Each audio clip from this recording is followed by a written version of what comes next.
Hello everyone, today we will talk about the quality control menu feature. First, click on your application in the control panel. Next, click on the config icon for your application.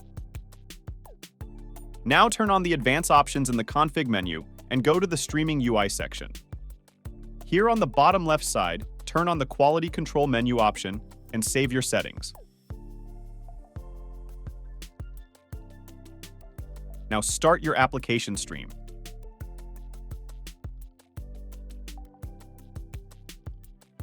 When your streaming session starts, you will see your quality control menu on the right side of your screen. From here, you can access many quality control settings for your stream and customize them to your needs. Thanks for watching the video. To know about our Unreal Engine Pixel streaming service, visit our website www.eagle3dstreaming.com or contact our support system.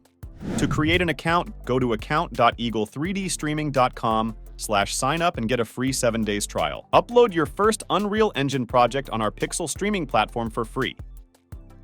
Eagle 3D Streaming, it's just easier.